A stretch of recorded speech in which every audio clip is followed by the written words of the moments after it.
नमस्कार, मैं हूं अनुराधा सिंह और आज दिल्ली की इस तपती झुलसा देने वाली उमस में जब हम और आप एयर कंडीशनड कमरों से बाहर निकलने में भी कतराते हैं, ठीक उसी वक्त दिल्ली के जंतर मंतर पर इस देश का एक नायाब हीरा धीरे धीरे मौत की तरफ बढ़ रहा है। मैं बात कर रही हूं सोनम वांगचुक जी की, जो पिछले 18 दिनों से बिना कुछ खाए पिए 8 किलो से ज्यादा वजन गंवाकर ये शख्स इस तपती सड़क पर जंतर मंतर पर सिर्फ इसलिए लेटा है ताकि देश के लाखों करोड़ों मासूम बच्चों का भविष्य जो है वो सुरक्षित हो सके। लेकिन अफसोस, हमारी इस निष्ठुर व्यवस्था के कानों तक जंतर मंतर पर दम तोड़ती इस देशभक्त की चीखें पहुंच नहीं पा रही। याद कीजिए पर्यावरणविद प्रोफेसर जीडी अग्रवाल को माफ कीजिएगा, जो गंगा को बचाने के लिए 111 दिनों तक भूखे रहे और अनशन पर ही उनकी सांसें टूट गई। लेकिन ये सरकार नहीं जागी। नरेंद्र मोदी जी को उन्होंने न जाने कितने पत्र लिखे, मगर कोई फायदा नहीं हुआ। आज वही खौफनाक मंजर दिल्ली की सड़क पर, दिल्ली के जंतर मंतर पर मैं कहूं दोबारा दिख रहा है।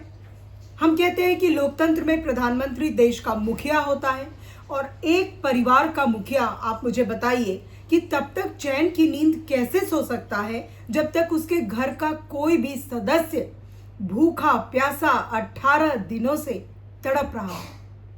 तो फिर आज ऐसा क्यों है कि देश का एक लायक बेटा अपने ही देश के छात्रों के भविष्य के लिए अपनी जान दांव पर लगाकर बैठा है और हमारे मुखिया जो हैं, इस लोकतंत्र के मुखिया हमारे प्रधान सेवक जी, उनके घर गहरी खामोशी छाई हुई है।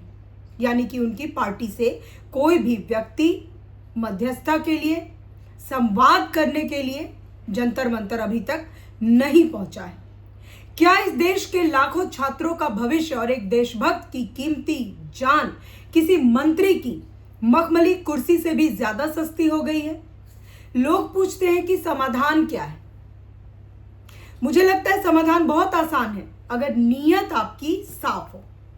यह समस्या सिर्फ एक व्यक्ति की भूख हड़ताल की नहीं है या फिर महज कुछ छात्रों की भूख हड़ताल की नहीं है। यह पूरी व्यवस्था के सड़ने की कहानी है।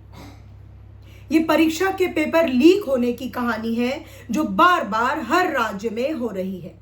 और ये गड़बड़ी शुरू कहां से होती है? जब परीक्षाओं को आउटसोर्स किया जाता है, प्राइवेट एजेंसीज को ठेके दे दिए जाते हैं जिनका देश के बच्चों के भविष्य से कोई कमिटमेंट नहीं होता, जिन्हें किसी का डर नहीं होता। अरे पिछले 60 सालों से हमारे देश के बड़े बड़े इंस्टीट्यूट्स, यूनिवर्सिटीज और आईआईटीज खुद अपने एग्जाम्स कराते आए हैं। तब तो कभी ऐसी धांधली नहीं सुनी।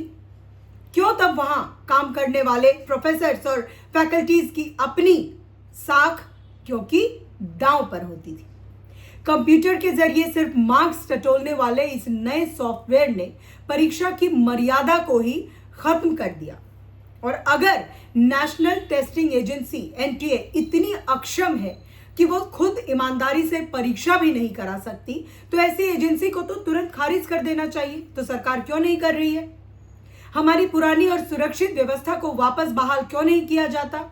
एक और बड़ा सवाल यह है कि आज इस देश में national human rights commission NHRC कहां सोया हुआ है? देश की अदालतें कहां हैं? क्या जंतर मंतर पर दम तोड़ते एक नागरिक की जान बचाने के लिए उनके पास सुओ मोटो यानी कि स्वतः संज्ञान लेने की ताकत भी नहीं बची? लोकल एडमिनिस्ट्रेशन से लेकर देश के बड़े हुक्मरान तक सब इस बात को एक प्रतिष्ठा का मुद्दा, प्रेस्टीज इशू बनाकर बैठ गए। उन्हें लगता है कि अगर उन्होंने बच्चों और जो आंदोलनकारी हैं, सोनम वांगचुक जी हैं, सीजेपी के जो लोग हैं वहां पर, उनसे अगर हमने बात की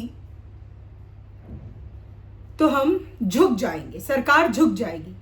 अरे अपनी ही जनता के सामने झुकने से कोई सरकार छोटी नहीं होती।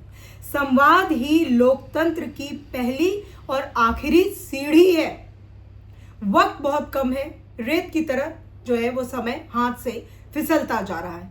सोनम वांगचुक जी के स्वास्थ्य के आंकड़े हर घंटे अब गिर रहे हैं। ईश्वर न करे अगर जंतर मंतर की इस सड़क पर कोई अनहोनी हो गई तो इस देश के लोग, इस देश के छात्र और इस देश का इतिहास इस निष्ठुर व्यवस्था और मौजूदा इस देश के मौजूदा प्रधान सेवक को, आज के हुक्मरानों को कभी माफ नहीं करेगा। आज के लिए बस इतना ही। नमस्कार।